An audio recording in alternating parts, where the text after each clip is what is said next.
Buenas tardes, buenas tardes. Les damos la bienvenida a este quinto conversatorio de la actividad de la semana más corta a nombre de la Pontificia Universidad Católica Madre Maestra. Les damos la bienvenida a todos los que están conectados con nosotros. Aquí, precisamente en manera presencial, tenemos la presencia de la directora Ana Bélgica Guichardo, también tenemos al decano de la Facultad de Ciencias Sociales y Humanidades, el doctor Mariano Rodríguez. Para nosotros es un gran honor contar con nuestro invitado de hoy en día. Conocemos su trayectoria, conocemos lo que ha su preocupación por crear un cine de identidad, un cine inclusive personal. Estamos hablando precisamente de nuestro gran invitado de honor en el día, es Mariano Barroso Ayat, catedrático, director, guionista y productor de cine español. Ganador de 3 premios Goya. Estudió dirección e interpretación en el Teatro Español de Madrid. Se trasladó a Los Ángeles a los 28 años para estudiar en el American Film Institute. Entre 1981 y 1983, escribe y dirige varios cortos. En 1991 realizó otros trabajos para televisión y en el 1994 realiza su primer largo, Mi hermano del alma, seleccionado para el Festival de Berlín, por el cual también obtuvo el Goya a la mejor dirección Nobel. También colaborador de la Escuela Internacional de Cine San Antonio de los Baños en Cuba, donde enseñó dirección durante los años 1997 al 1999 y profesor también de dirección e interpretación en la Escuela de Cine de Madrid. Mariano Barroso, también director de películas como Éxtasis del 95, Los Lobos de Washington en el 99, Hormigas en la Boca en el 2005, Todas las Mujeres del 2013. Además, series como La Línea Invisible del 2020.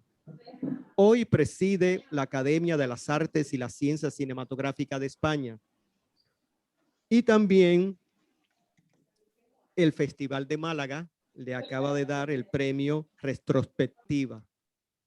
Y también en esa misma edición del Festival de Málaga que concluyó recientemente, se presentó el libro Nunca quise ser un outsider, que reúne sus conversaciones con el guionista cubano Alejandro Hernández, donde ellos hacen una conversación de muchos temas. Resumir la trayectoria de Mariano Barroso ha sido como una situación porque es demasiado larga, pero quisimos detallar esta trayectoria de un realizador realmente y además un catedrático que conoce la academia en ese sentido. Mariano, quisiéramos empezar por una pregunta simple y llana. ¿Qué queda o qué se ha sumado de aquel Mariano Barroso cuando ganó su primer Goya a este hoy presidente de la Academia de Cine Española, pero también que sigue enseñando, sigue produciendo, sigue dirigiendo y además ya le están dando un premio de retrospectiva? ¿Cómo Mariano se ve ahora a través de todos sus años de desarrollo profesional? Bienvenido, Mariano. Muchas gracias. Bueno, primero de todo, saludar y agradecer la presencia de todos y de todas ustedes en esta charla, que es un placer para mí porque nos conocemos hace tiempo y la verdad que siempre he recibido muy buen trato por parte de tanto de Manuel como de toda la gente de cine dominicana, ¿no? Bueno, la verdad es que uno mira un poco para atrás y yo la verdad me asusto porque digo, bueno, pero todas esas cosas parece como que las hizo otra persona. Yo no tengo la sensación de haber hecho tantas cosas porque lo que a uno le mantiene le mantiene siempre ahí en la brecha, digamos, es el hecho de que se da cuenta uno de todo lo que queda por aprender. Y esa es uno de los grandes privilegios del trabajo nuestro, de nuestra profesión, de nuestro arte. Y es que es infinito. Tú entras a ver una película o te pones a ver una serie y cada proyecto es un mundo completamente distinto. Y yo ahora me sorprendo preparando alguna clase de la Escuela de Cine de aquí de Madrid y me pongo a revisar notas que tengo de hace mucho tiempo. Y son cosas que yo sabía y que las olvidas y las vuelves a recordar y las vuelves a activar y las vuelves a poner en marcha, pero estás siempre buscando la manera de seguir aprendiendo. Y al final yo creo que se trata de eso y se trata de que uno enseña mejor lo que más necesita aprender. Y este oficio, por suerte, implica un aprendizaje continuo que no se acaba nunca y que nunca te permite dejar de ser el espectador que un día fuiste. Antes que ser cineasta, todos fuimos espectadores. Entonces, es no perder el contacto con ese espectador que fuiste un día, me parece fundamental, porque yo creo que en mi caso al menos es la clave para no alejarte de lo que quieres hacer. Quieres hacer unas películas, en definitiva, que le gusten a ese espectador que eres tú mismo, ¿no? Precisamente, Mariano, tú has realizado casi todos los medios. Has hecho para cine, has hecho para televisión, pero también estás haciendo para plataforma. Mm. ¿Cómo sería trabajar para cine, para televisión, para la plataforma? ¿Es el mismo rigor que tú pones en el sentido de que cada producción que te involucras le pones el mismo rigor, no importa el medio en que estás produciendo?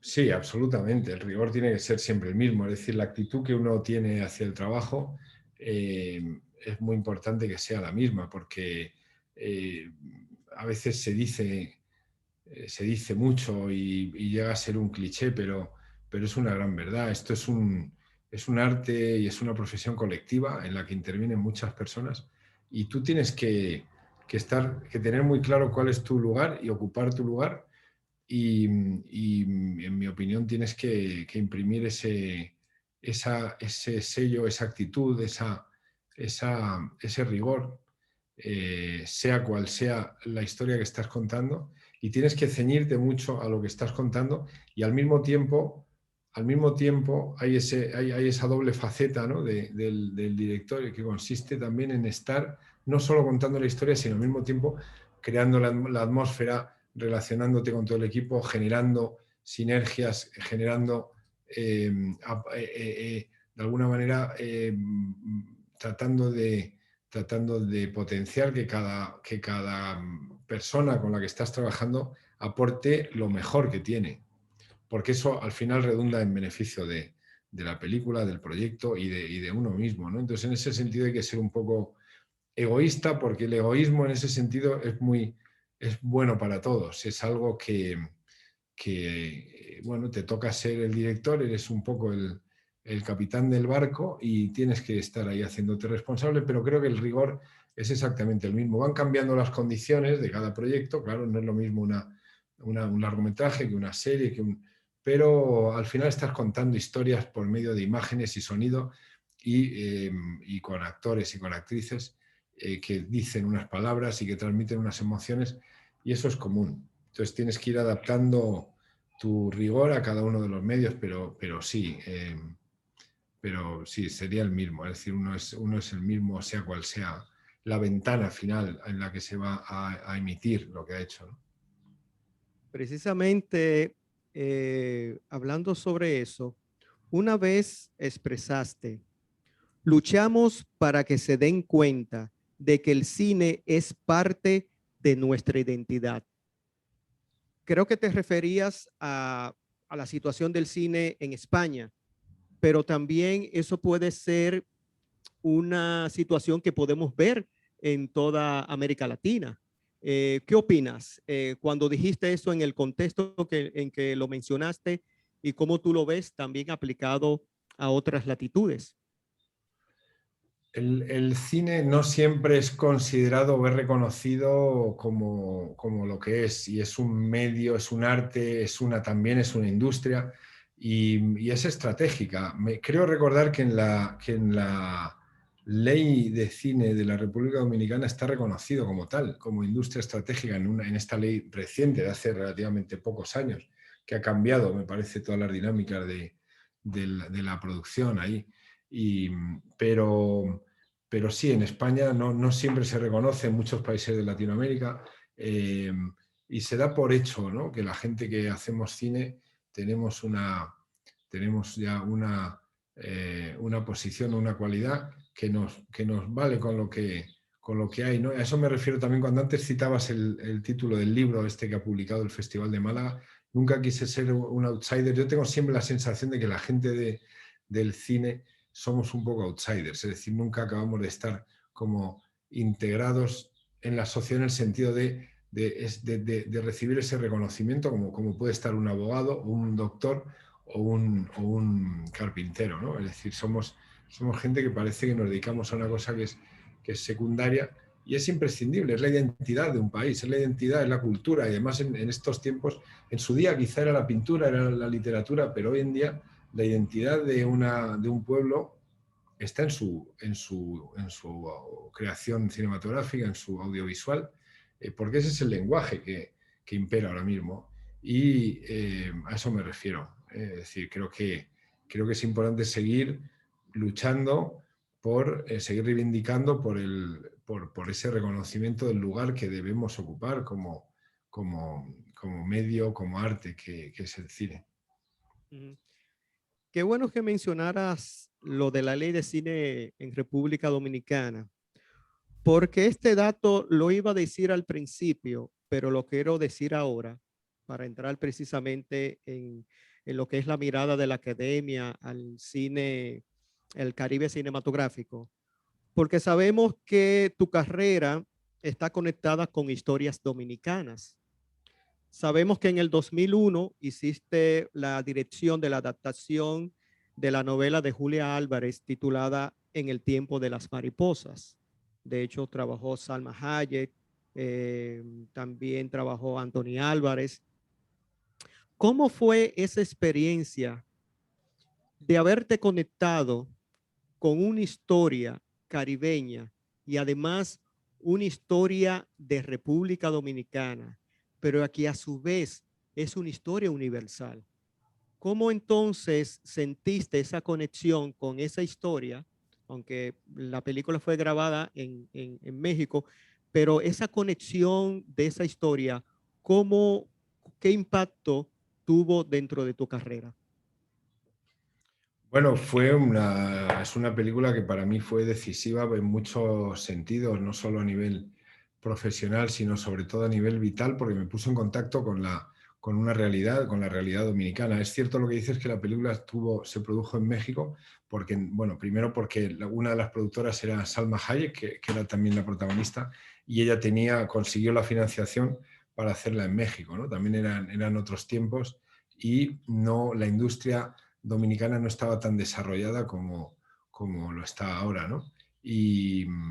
Pero, la verdad que para mí fue una especie de catarsis el descubrir esa realidad que yo conocía, pero solamente por los libros, pero conocerla, sentirla en tu piel, descubrirla, tratar con toda la gente. Conocí a Dedé Mirabal, que fallecida lamentablemente hace unos años, y conocí a Minú y conocí todo el entorno, y la verdad que fue una experiencia más que cinematográfica o profesional, fue una experiencia vital, eh, que me hizo, bueno, me confirmó me confirmó la certeza que tengo de lo importante que es como repito a veces, hablar por los que no tienen voz, ¿no? Recordar que la gente conozca por medio de este medio tan apabullante, tan poderoso que es el cine, conozcan la realidad de los pueblos, conozcan la realidad de la vida, la realidad de la gente y en este caso conocer de cerca esa realidad y conocer de cerca a la familia Mirabal y todos los colaboradores y las colaboradoras que tuvimos en aquella producción fue decisivo. También debo decir que me hubiera gustado estar mucho más implicado en la República Dominicana, pero la producción muchas veces, cuando me hablabas antes del rigor, la producción tiene que ceñirse a las realidades del momento y bueno, la producción había que hacerla en México por unas cuestiones de presupuesto y demás, y así lo hicimos, ¿no? Pero la verdad que es algo que conservo con muchísimo, con mucho amor, la verdad. Ujú. Mariano, sabes que este conversatorio hay muchos estudiantes tocando la puerta, queriendo hacer preguntas. Qué maravilla, veo toda la Sí, gente por aquí, sí, veo algunas caras, otras veo sí, nombres, pero veo que hay mucha gente y yo me siento muy honrado, la verdad, de estar aquí.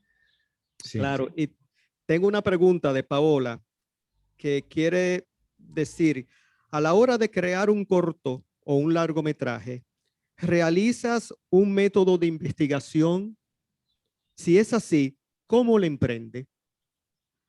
Bueno, hay una fase en toda producción, en toda preparación de una película, sea un largo, sea un corto, sea una serie, que es toda la parte, lo que llamamos la documentación o la investigación. Dependiendo de la historia, es muy...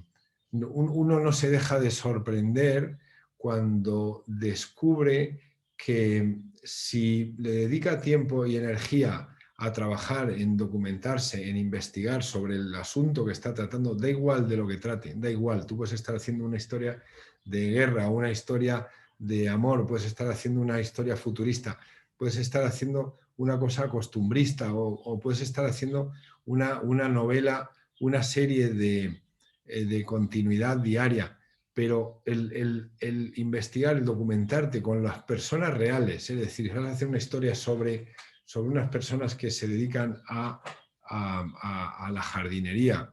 ¿No? Pienso, tengo grabado los jardines, la belleza de la tierra dominicana, ¿no? Tengo grabados esos jardines, en concreto los de Salcedo y de Ojo de Agua y toda esa zona, ¿no? Si tú te dedicas a eso, por mucho que imagines, nunca tu imaginación, por muy rica que sea, nunca va a llegar a lo que te puede dar el contactar con la gente que realmente se dedica a eso. 2 horas, 3 horas, una jornada, una semana con una persona que se dedica a aquello sobre lo que va a tratar tu película, te va a dar la vida, ¿no? Yo recuerdo haber tenido que investigar, pues, no solo, por supuesto, sobre las hermanas Mirabal, pero en otras películas sobre un personaje que era vendedor de seguros, un personaje que se dedicaba a ser chofer. Lo que te da el estar con personas que realmente se dedican a eso es fundamental. Entonces, aparte de la técnica que cada uno debe aprender sobre el lenguaje cinematográfico, para dirigir, para escribir, para interpretar, creo que el trabajo de campo, el trabajo de documentación, me parece esencial. Te cambia, te determina la calidad final de la película. Uh-huh. Gaylin pregunta, de todas sus producciones, ¿cuál fue la que conllevó más trabajo y por qué? Mira, todas las producciones llevan mucho trabajo. El hacer cine es una cosa muy compleja y es realmente muy, muy trabajoso.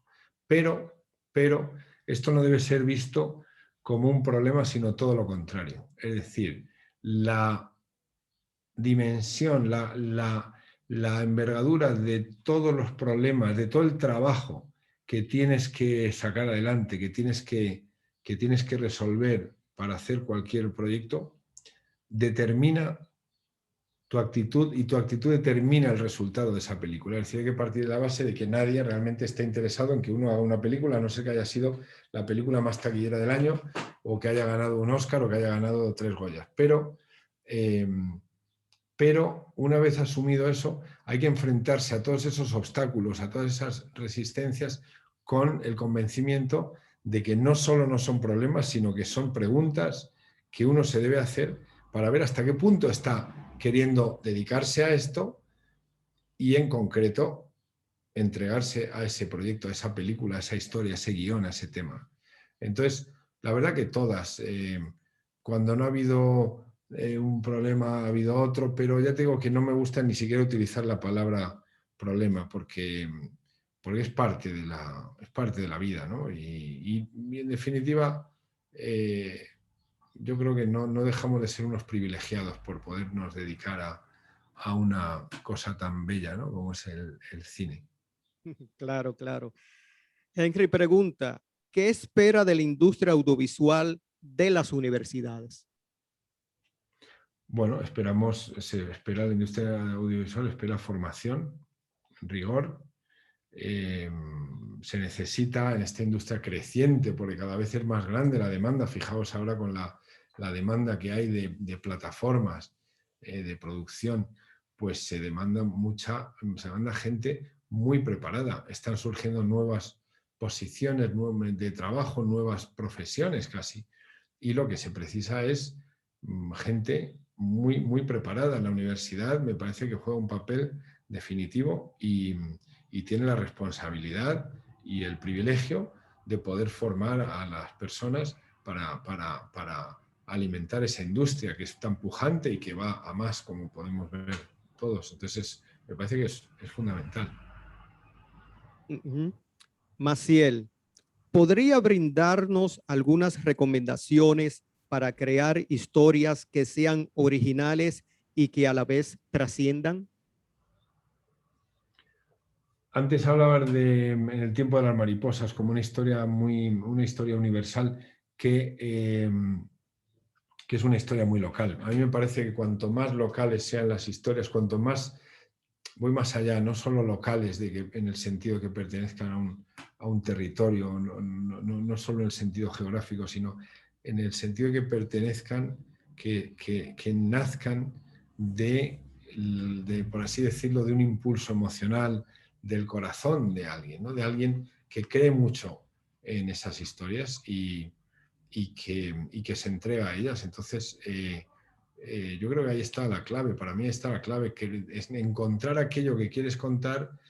Quizás es la parte más difícil, encontrar, yo creo que eso es la mitad, fíjate, encontrar la historia, la historia que vaya a aportar algo nuevo, que nos vaya a abrir algún camino, ¿no?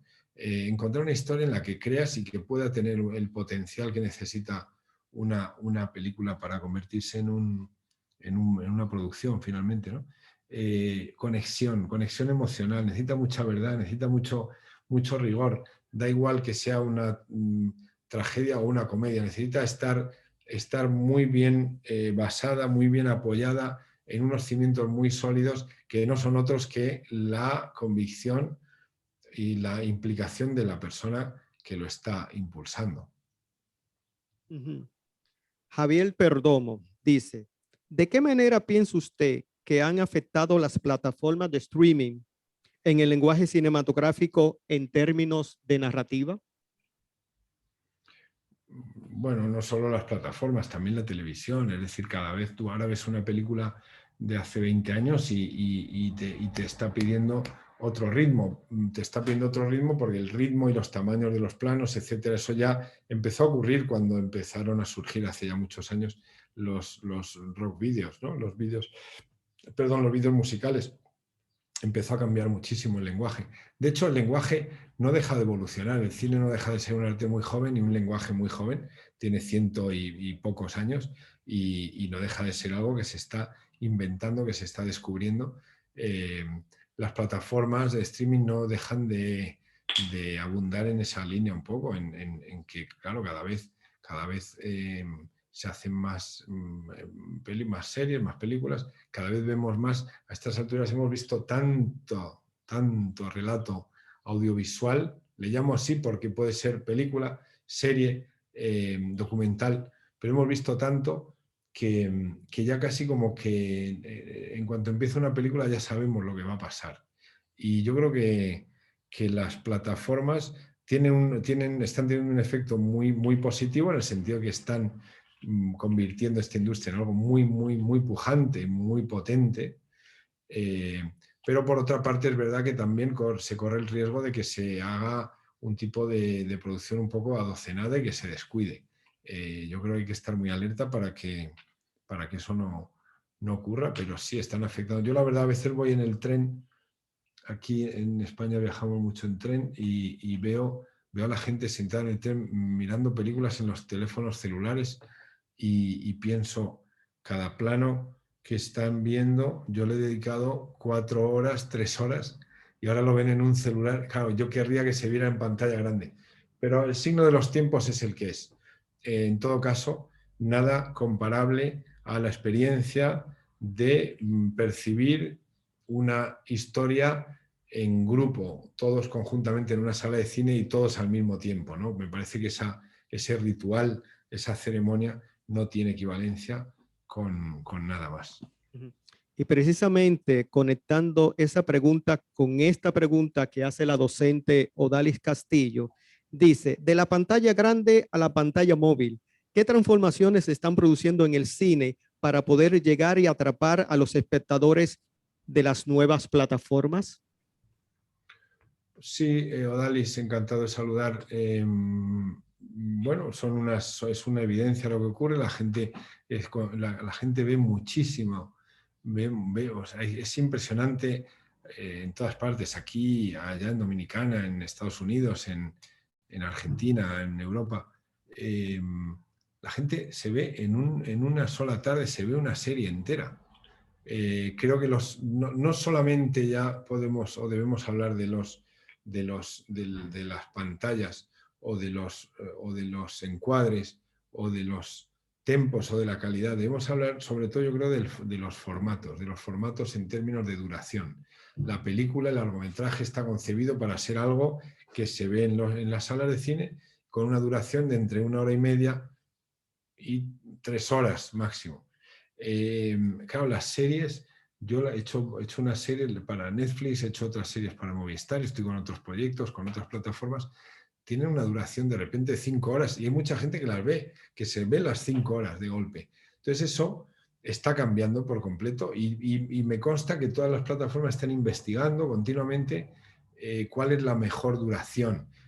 Ahora se están haciendo muchas producciones de una duración de en torno a 45 minutos. Todas estas series que vemos, 45, 50, 42 por ahí. Pero ahora hay un nuevo formato que viene muy fuerte, que antes solo se usaba para comedia, que es el formato de 25 minutos. Se está usando también en drama y se está usando en thriller y viene muy fuerte. Entonces yo creo que es algo que está en constante evolución y con el dinamismo que exigen y que ofrecen las plataformas, es algo que nos vamos a encontrar cambiando constantemente en todos estos años y cada vez más rápido. Hay que estar muy alerta. Esta pregunta de José Ureña se conecta muy bien con lo que nosotros estamos hablando y el título de la conferencia, que es esa mirada desde la Academia al Caribe Cinematográfico. José Ureña pregunta, desde su perspectiva como presidente de la Academia de Cine Española, ¿cómo puede visualizar el desarrollo de la industria cinematográfica dominicana a corto plazo? ¿Y qué iniciativas se entiende que pueden servir para el crecimiento exponencial de esta industria? La industria, hasta donde yo conozco, me tienes que disculpar, José, que no, mi conocimiento es limitado en esa materia, pero hasta donde yo conozco, sí tengo la certeza de que en los últimos años la industria dominicana ha pegado un paso de gigante, ha dado un paso tremendo, ¿no? Ha cambiado completamente y no solamente en cuanto a producción, sino también en cuanto a asistencia a los cines y a, no me gusta la palabra consumo, pero la diré, consumo de producciones dominicanas. Creo que la ley que se hizo es ejemplar, la usamos muchas veces, deben saber que la usamos en España como referencia, junto con la ley de cine de Brasil, con la de Chile, son leyes muy avanzadas que han colocado a la industria y al arte cinematográfico en un lugar muy avanzado y muy digno. No tenemos en España una ley tan avanzada como la dominicana. Entonces el apoyo público y el apoyo financiero y el apoyo de la economía del país a la producción cinematográfica es fundamental, ¿no? Respecto a iniciativas que pueden servir, bueno, me parece que seguir potenciando y sobre todo potenciar la formación rigurosa, la formación de los estudiantes, la investigación, el intercambio de conocimiento, el intercambio también con otros países, con otras culturas, con otras dinámicas, me parece fundamental. Todo lo que sea apoyar iniciativas en ese sentido me parece que es muy de agradecer.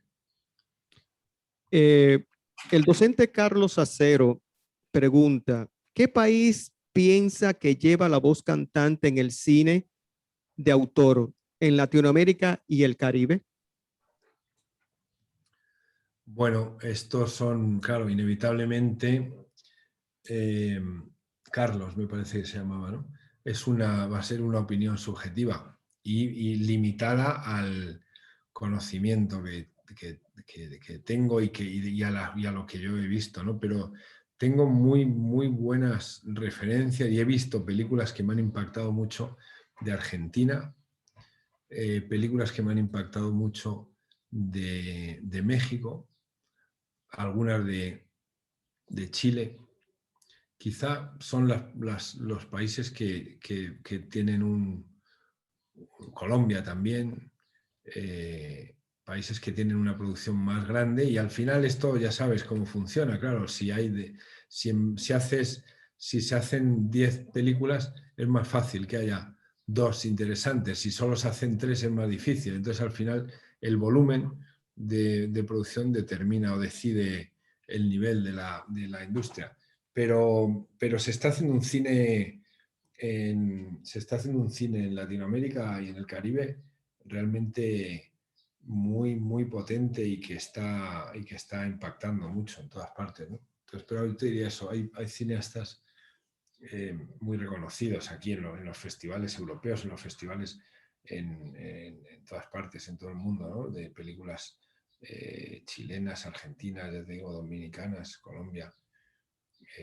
Dominicanas, la verdad que conozco menos, pero bueno, también como te digo, es una cuestión de que depende del tamaño de la industria y poco a poco creo que se irá consolidando todo, ¿no? Pero esos países están muy fuertes. La docente Maribel Contreras hace la siguiente pregunta.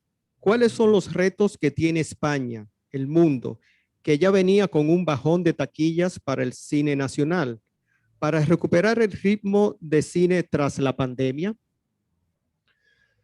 Bueno, es una incógnita todavía, ¿verdad? Aquí nos hemos trazado en España y yo creo que en Europa en general, nos hemos trazado septiembre como el momento en el que se va a saber un poco de forma más concreta cuál es el paisaje que queda después de esta pandemia, cuál es el retrato que queda finalmente, ¿no? Y me parece a mí que, bueno, hubo unos datos muy esperanzadores, nada más hace quizá 3-4 semanas, cuando se empezaron a abrir todas las salas, en concreto, tanto en Estados Unidos como en Francia, de repente la asistencia a las salas dio una explosión y se situó en unas cifras que impactaron mucho porque eran el 90% de la asistencia que había habido previa a la pandemia. Eso dio mucha esperanza. También es cierto que luego ha caído un poco, pero como la situación es tan confusa todavía, yo ahora mismo vengo ahora mismo, hace una hora me estaba vacunando, lo sabe Manuel, me estaba vacunando, estaba el hospital lleno de gente vacunándose, hablas con la gente al lado y todo el mundo, claro, a ver qué va a pasar, cuándo se va a acabar, cuándo no se va a acabar, hay mucho miedo todavía, hay mucha incertidumbre, entonces es incierto para todos, es incierto para los científicos, ¿cómo no va a ser para nosotros? Entonces tenemos que estar atentos Y la paradoja es que en este tiempo en que las salas han estado con tan poca asistencia y durante mucho tiempo cerradas en muchas partes del mundo, es cuando más audiovisual se ha visto, cuando más producción se ha consumido, ¿no? Cuando más ha hecho falta el cine. Ahí nos hemos dado cuenta, yo creo que la sociedad se ha dado cuenta de lo importante que es, de lo esencial que es que el cine nos acompañe con sus relatos, con sus historias, con sus ideas.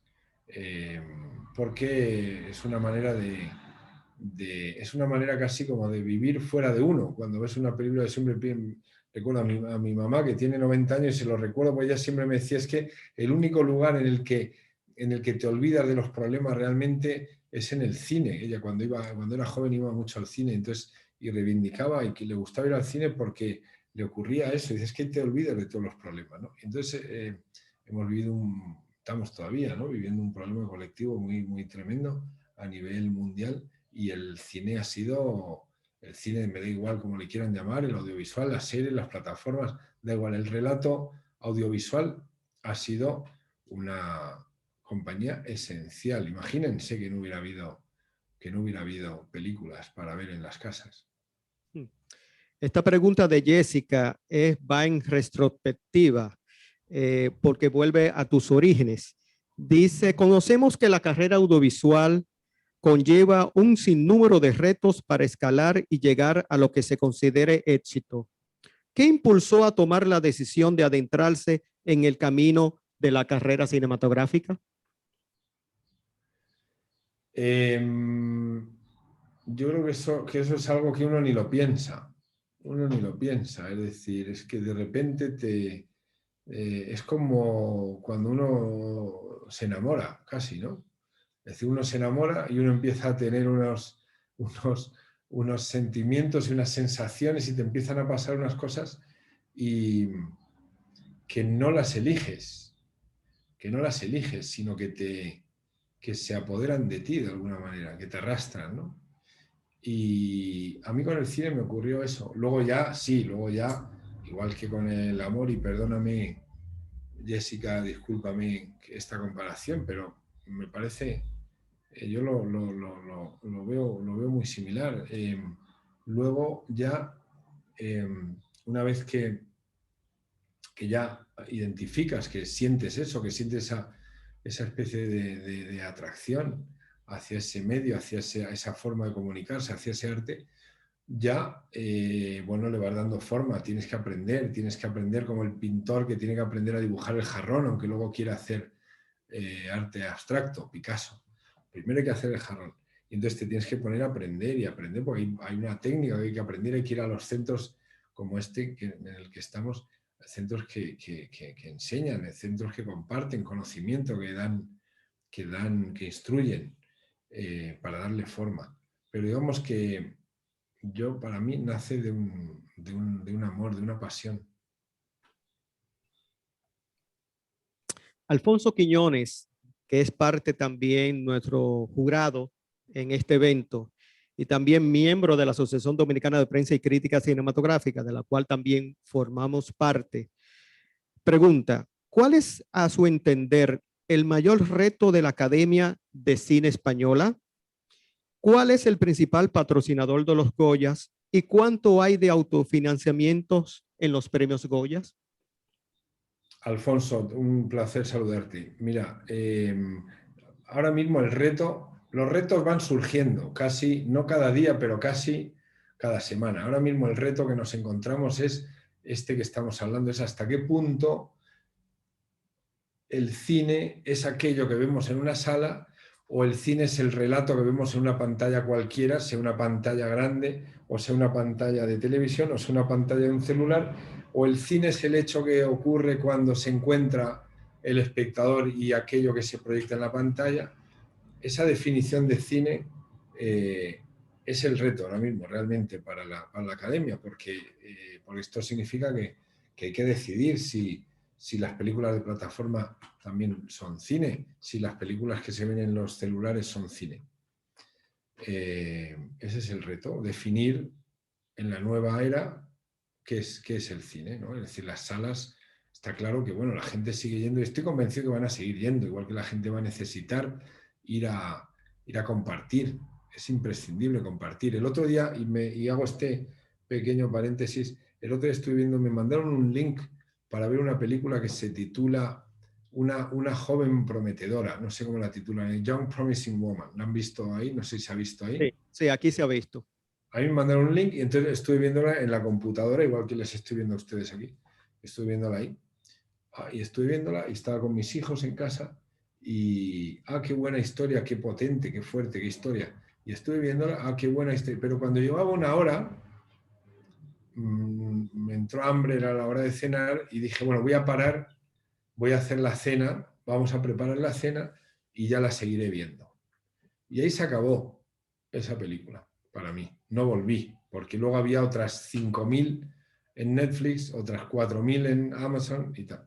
Y un día fui con una amiga a una sala de cine y me dijo, mira, me gustaría ver esta película, Young Promising Woman. Pues mira, vamos a verla, le dije, porque yo la dejé a medias y me estaba gustando y no la vi. Entonces yo fui a ver esa película a la sala de cine y el impacto que tuvo en mí fue, yo salí, entre que hacía mucho tiempo que no iba a la sala, al cine, y que la película es una idea brutal y que está contada de una manera impresionante, yo salí completamente conmovido, yo salí dando tumbos, como decimos aquí del cine, salí completamente impactado de la película. Entonces, no sé por qué contaba todo esto, pero tiene que ver con el hecho de lo colectivo, del encuentro, y ese es un reto fundamental para definir lo que es el cine. En la Academia de Cine hemos sacado, ahora justo coincidiendo después de los Goya, hace quizá 2 meses, hemos publicado un libro que me gustaría hacértelo llegar, Manuel, a ver cómo lo hago, sobre justamente eso. Por una parte hay una sección dedicada a los Goya, hay otra sección dedicada a Luis García Berlanga, que es un cineasta español muy importante que tenemos que ahora se celebra su centenario, y por otra parte un cuaderno central muy extenso en el que intervienen mucha gente de todos los ámbitos, directores, guionistas, productores, plataformas, sobre justamente eso, qué es el cine, hacia dónde va. Todos los futuros del cine, se titula. Por cierto, te lo voy a mandar porque está en PDF y lo pueden tener. Lo pueden tener en PDF, está muy interesante. Ahora te lo mando. Gracias. Sí, y ahí se puede ver. Respecto a la otra pregunta, los Goya, bueno, los Goya sí, los Goya se patrocinan con sponsors, con patrocinadores privados, con marcas y también con ciudades, las ciudades en las que se hace la gala, ¿no? Ahora este año se ha hecho en Málaga, el año próximo la vamos a hacer desde Valencia, otro año se hizo en Sevilla. Entonces las ciudades aportan medios y también las marcas o los patrocinadores aportan patrocinio. Mariano, que no te dé vergüenza precisamente salir dando tumbos de una sala de cine. Yo lo he hecho muchas veces. Hay que ser buen cinéfilo para entender eso, que uno sale a veces de una sala de cine cuando una película lo impacta enormemente. Ya dándole un repaso a este conversatorio, la docente Honoris Mes, que es docente de nuestra universidad, te pregunta, ¿qué considera necesario para lograr tener un cine con identidad propia? Repíteme, que se perdió un momento la conexión. Repíteme, por favor. Volvemos, sí. La docente Honoris Metz, que es parte del cuerpo docente de nuestra escuela, te pregunta, ¿qué considera necesario para lograr tener un cine con identidad propia? Bueno, justamente estamos en ese debate también aquí. Yo creo que hay una frase que puede resumir justamente eso, y es que es la producción independiente, la producción local. Aquí yo repito continuamente algo que me parece fundamental, es que sin producción independiente, sin producción nacional, sin producción independiente, no hay mirada cultural. la mirada cultural, o como tú dices, Honoris, un cine con identidad propia surge de la producción independiente, producción que apoye visiones de cineastas que tengan unas propuestas que sean suyas y que nunca van a ser las industriales de unas plataformas que, por muy necesarias que sean y por mucho que están haciendo crecer la industria en todo el mundo, no dejan de ser un poco bueno, algo que está uniformando demasiado quizá el lenguaje, ¿no? Entonces es muy importante mantener la idiosincrasia y yo creo que eso se mantiene a base de producción independiente local. Ujú. Fátima pregunta, ¿cómo se involucró en el proyecto de la línea invisible y qué es lo que más le interesó a la hora de abordarlo? ¿Qué ha encontrado en la ficción televisiva que no le ofrece el cine? Muchas gracias por la pregunta. En la línea invisible me interesó mucho, es la historia, para quien no la conozca, es la historia aquí hubo un fenómeno del grupo ETA, que era una banda que durante muchos años estuvo haciendo muchos estragos, primero durante el franquismo, pero sobre todo ya en época de la democracia. Y entonces lo que me interesó fue que era una historia sobre cómo empezó ese grupo, ¿no? Que acabó luego matando a mucha gente, etcétera, ¿no? Pero me interesaba indagar en el germen de aquel grupo que empezó como un sueño, que empezó como un movimiento de liberación, pero que se fue convirtiendo, el sueño se fue convirtiendo en una pesadilla y se fue alejando completamente de sus orígenes hasta convertirse en justamente lo opuesto, en una fuerza destructiva, ¿no? Entonces ese proceso me interesaba mucho. Y la otra pregunta que me hacías era, discúlpame, recuérdamela. Ajá. ¿Qué ha encontrado en la ficción televisiva que no le ofrece el cine?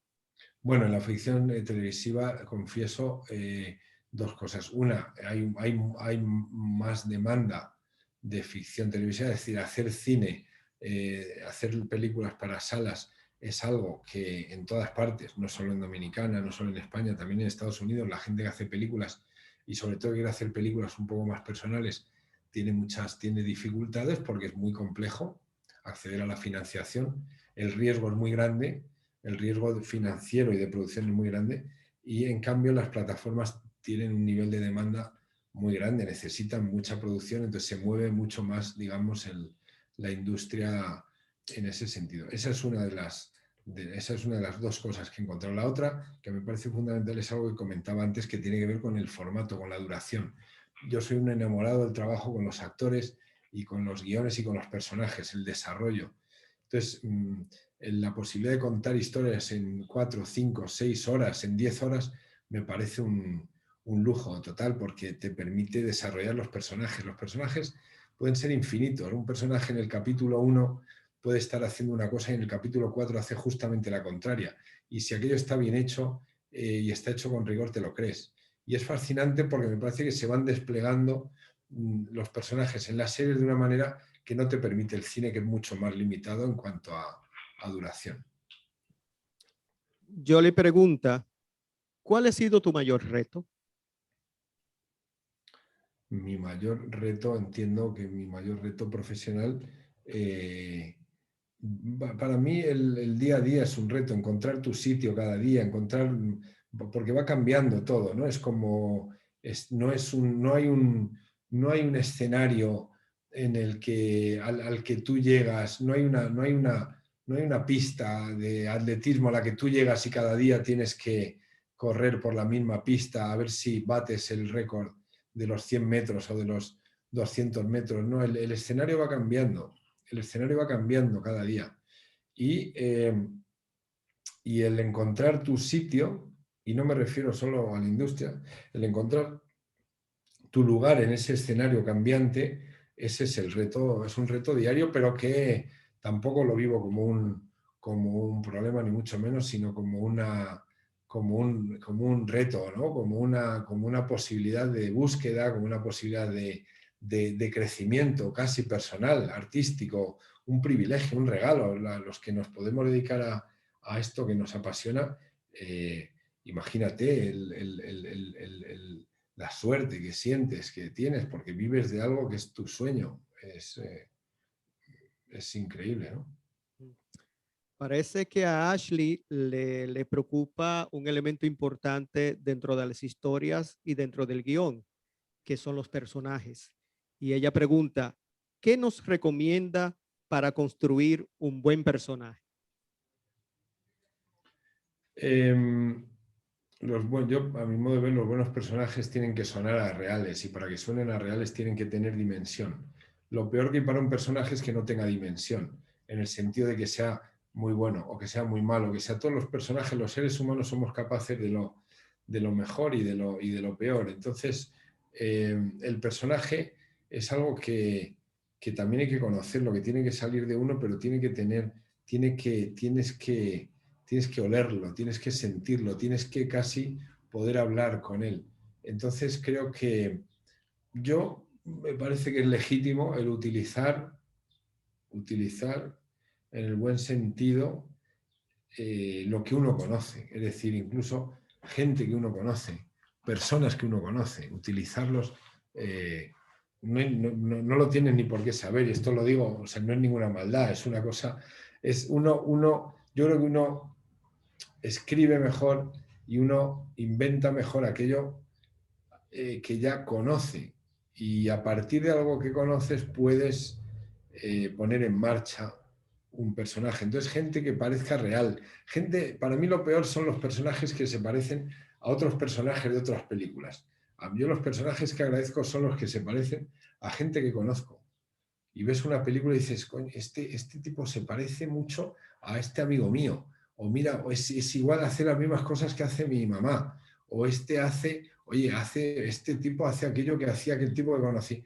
Eso nace de la observación y nace de la observación y nace de una cosa muy importante, que yo creo que es como hay que hacer el cine, que es nunca de lo general, sino del momento a momento, del detalle, del pequeño detalle de cada gesto, de cada comportamiento, de cada momento. Casi cerrando nuestro conversatorio, Ana Cari le preocupa algo y es también la visión que puedan tener ustedes, y ella plantea un caso hipotético en que deba ser parte de un jurado que evalúa cortometrajes. Según su perspectiva, ¿con qué características debe cumplir dicha producción para considerarse el mejor cortometraje? Mira, estoy todo el rato siendo parte de jurados. Y el otro día, por cierto, me propusieron ser parte del jurado para las ayudas del cine dominicano y no puedo porque me coincide con una producción que tengo en esas fechas, pero me encantaría por conocer más, ¿no? Pero ahora mismo estoy leyendo muchos proyectos para otra cosa, otro jurado, y, bueno, lo que esperas es leer algo que te impacta, una idea que te impacta, algo que suena a verdad, que suena a algo nuevo, algo que te descubre, que te abre un mundo, que te abre una ventana, algo que no conoces, algo original, algo que tiene que nacer de la imaginación de alguien y que tiene que escribirse con mucha verdad y con mucha convicción. Y eso se transmite, ¿no? Cuando está escrito así, se transmite realmente. Y luego hay mucho, bueno, esto es por así decirlo, es una carrera de fondo. Esto hay que estar ahí trabajando y un año y otro año y de repente un día dices, anda, pero si yo ya he hecho todas esas películas, como me pasa ahora cuando tú decías, Manuel, y he hecho esto y he hecho lo otro, y yo te juro que digo, pero yo no soy ese. Pero de repente un día te das cuenta que has hecho un montón de cosas y llevas mucho tiempo trabajando con fuerza y con determinación y con entrega, con ilusión, con pasión, convencido de que ese es tu sitio y al final si uno se empeña, pues a veces hasta se cumplen los sueños, ¿no? Mariano, eso les pasa realmente a los buenos directores, que cuando le leen su hoja de vida, el director mismo se sorprende, que parece que esa obra la hizo otro, no él. Entonces, eso sucede mucho, inclusive realmente con los buenos directores. Narpier dice, ¿considera que la presencia de Luis Buñuel en Hispanoamérica impulsó el cine como expresión cultural en la región, contrario a la influencia del cine hollywoodense? Absolutamente, no solo en Latinoamérica, sino también, bueno, en nuestro país, en España. La figura de Buñuel es una figura, el otro día volví a ver, que la pusimos en la academia, volví a ver Viridiana.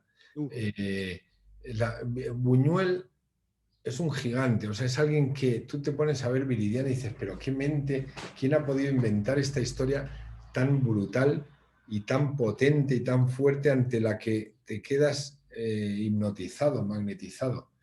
Eh, bueno, lamentablemente Buñuel tuvo que exiliarse porque aquí también tuvimos nuestro Trujillo, aquí tuvimos nuestro dictador. sí.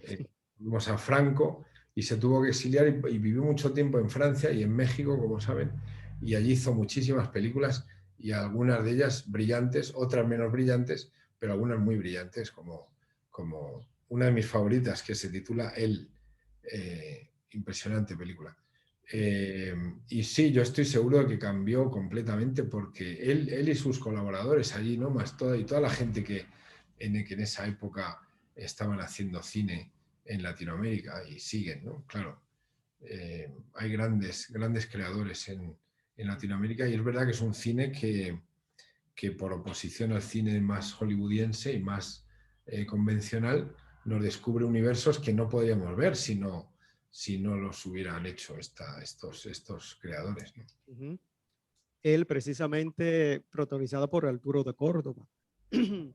Exactamente. Sí. Mariano, hemos visto que la academia está haciendo muchas actividades. Entre esas actividades estuvo lo que era los fondos para investigación y publicación. Vimos también la exposición de Berlanga. A propósito, de hecho aquí el Centro Español hizo una exposición, vamos a decir, una muestra del cine de Berlanga. Y creo que tú decías en una entrevista que hay que estudiando las películas de Berlanga también se estudia la historia de España. Y ponías de ejemplo precisamente el valor que tiene una pieza, una obra cinematográfica para hurgar en la historia de un país. Vemos esa preocupación que tiene la academia. ¿Mm? Sí.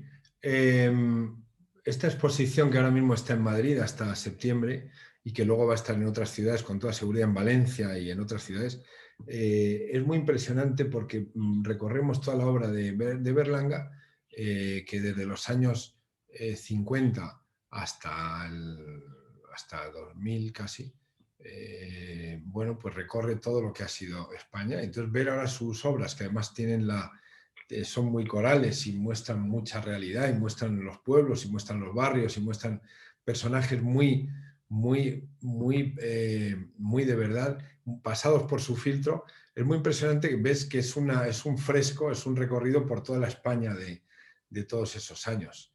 Y sí, realmente es muy impactante, es muy emocionante porque es una manera de contar la historia contemporánea como no puede haber como no puede haber lo que antes, que ahora ya no existen, las enciclopedias, no hay una enciclopedia, es una especie de, de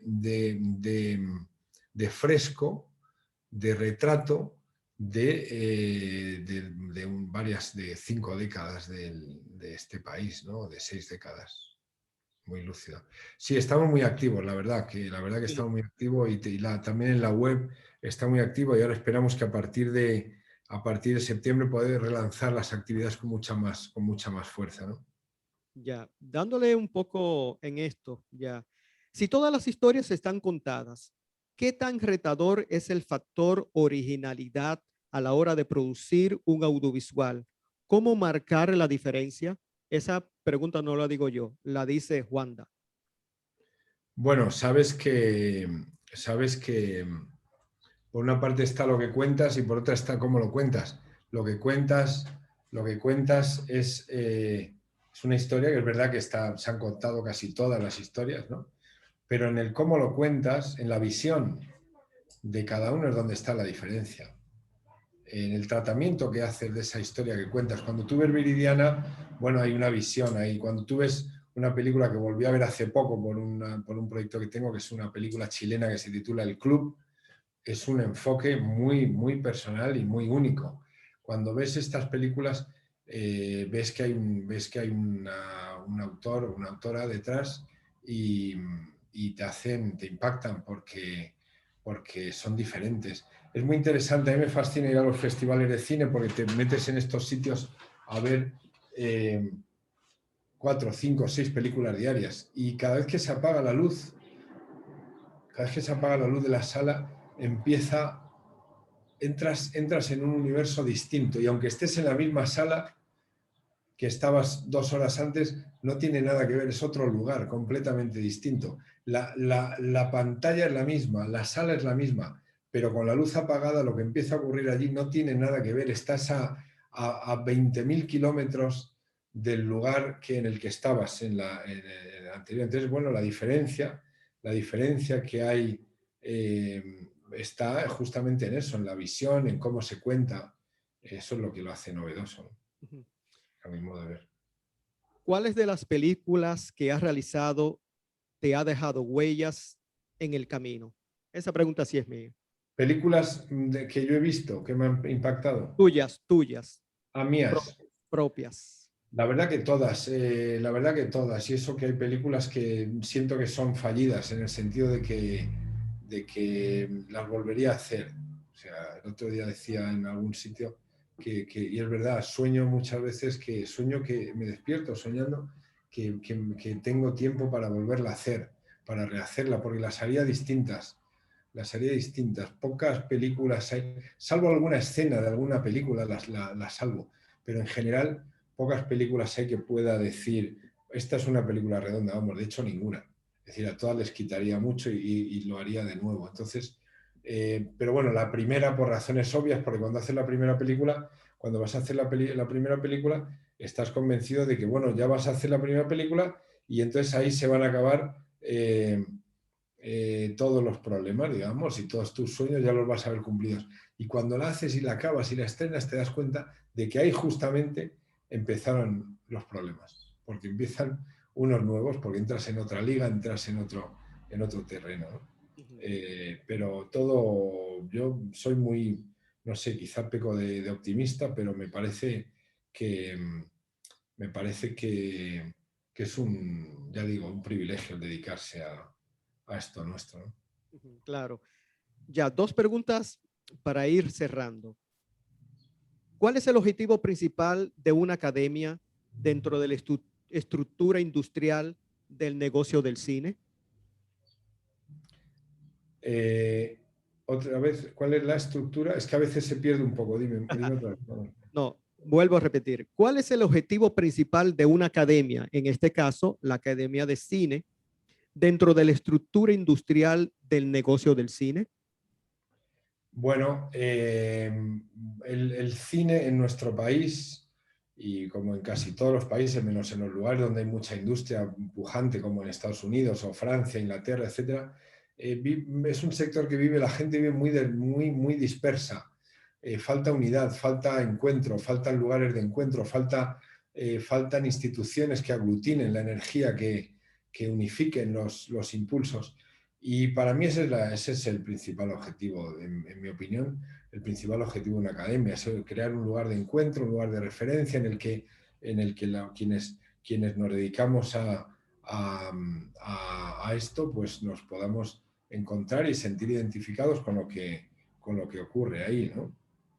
Básicamente, si se pudiera definir en uno, sería eso, ¿no? Sería eso. Cerrando, una pregunta de Paola, un estudiante, y dice, consejos para los futuros cineastas dominicanos. ¿Qué consejo les daría? Pues uno que lo aprendí yo de Scorsese, de Martin Scorsese, que decía que para hacer una película uno tiene que tener tanta fuerza y tanta determinación que nada ni nada te puedan detener. Entonces uno tiene que tener muy claro que quiere contar lo que quiere contar y que lo va a contar pase lo que pase. Creo que los cimientos en el país ahora mismo están puestos, creo que hay una ley que favorece, y de lo que se trata es bueno, es de poder poner en práctica ese impulso y llevarlo adelante, ¿no? Llevarlo adelante, Ujú. básicamente. Y dentro de la agenda de Mariano Barroso estaría, por ejemplo, rodar en República Dominicana, Pues a mí aprovechando me la ley. encantaría. Además, yo me quedé con una cosa a medias ahí hecha y lo sabe Marta Checo, que me parece que está por aquí. Aprovecho para saludar a Marta, que la quiero mucho Claro. y la extraño mucho también. Sí, claro que sí, cómo no, cómo no. Estoy con varios proyectos y me encantaría que alguno pudiera ser ahí, claro que sí. Me fascina ese país y me fascina la gente dominicana y bueno, espero poder. Que les voy a compartir, a ver si me deja esto, el chat. ¿Yo puedo compartir un documento aquí o no, Manuel? Sí, sí, ¿Cómo se hace? ¿Tú sabes? ¿En el chat, quizá, o qué? abajo, sí. Puede ser Abajo, en el chat. Ajá. en el chat. Por aquí pone, a ver, ¿a quién le mando yo el, no, el mensaje? Yo lo quiero para todo el mundo. Eh, Mira, te lo mando, a ver cómo puedo, cómo yo hago. Es decir, yo entro en el chat aquí, escribir mensaje aquí, dice, Sí, sí. pero yo quiero adjuntar un documento. Puede ser, no hay ningún problema. Puede ser, lo envías y nosotros, como estamos conectados con toda la red, tanto de estudiantes como profesores, lo podemos distribuir. Bueno, pues les voy a enviar el PDF de la revista de los Exactamente. Goya, que es muy Exactamente. realmente... Exactamente. Maestro, puede, Sí, puede sí. compartir pantalla. Pero es Bueno, lo que enviarlo. pasa es que yo quiero enviarlo para que se lo No, descarguen y lo tengan, porque es un... exactamente, exactamente. No, eso Ok. es lo que podemos hacer, Mariano. Tú nos los envías y nosotros entonces los repartimos dentro de las propias redes y lo compartimos en las propias redes sociales nuestras. O sea que le llegará tanto a estudiantes como a docentes. Bueno, ahí lo tienes ya, te lo mandé por WhatsApp y por mail para que lo compartas Perfecto, con todo el mundo. perfecto. Es un ejemplar único que hemos hecho y es muy... y me gustaría compartirlo con ustedes. Cómo no. Mariano, te agradecemos mucho, mucho esta participación. Sabemos que tu tiempo es muy limitado. Tuvimos nosotros, de hecho, meses contactándote Sí. para que esto se haga realidad y qué bueno que se hizo realidad dentro de este proceso del Festival de la Semana Más Corta 2021. Tener una figura como tú, presidente de la academia, pero además un amigo, además un productor y un creativo y un preocupado por la enseñanza, porque esos años que tuviste tanto en la Escuela de Madrid como en Cuba, enseñando a las nuevas generaciones, realmente tú conoces muy bien y tienes esa sensibilidad de entender al estudiante. Porque el estudiante muchas veces está confuso y no sabe cómo encontrar su propia voz. Y yo creo que tú has logrado realmente ser el maestro de una generación de cineastas que hoy en día están produciendo cine en América Latina y eso es muy bueno.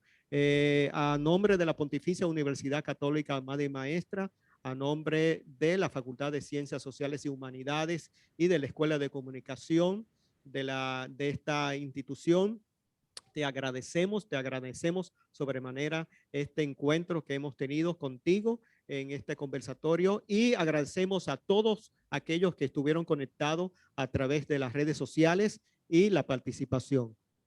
Gracias, Mariano, y seguiremos viendo. Muchas gracias a ustedes, muchas gracias a todos los que se conectaron y a ti, Manuel, especialmente. Y un placer, una cosita solo para quien les sirva, pero es muy importante tener claro, no sufran por hacer cine. El cine es un privilegio y es un regalo y está hecho para disfrutar. Disfruten mucho haciendo cine, aprendiendo cine, experimentando cine.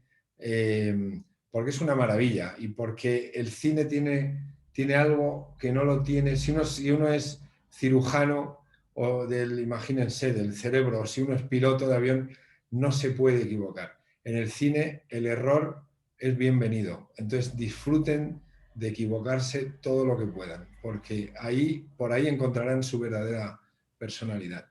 Gracias, Muchas gracias a Mariano. todos. Y gracias, agradeciendo también al equipo técnico que nos dio soporte, al equipo del SECON y el cuerpo docente por haber hecho realidad esta actividad. Mariano, seguimos en comunicación y ojalá poder tener ya de manera presencial en otro tipo de actividad que ya tú puedas programar para aquí en Santo Domingo. Muchas gracias. A todos, gracias. Un abrazo, hasta pronto. Chao. Bien, bien.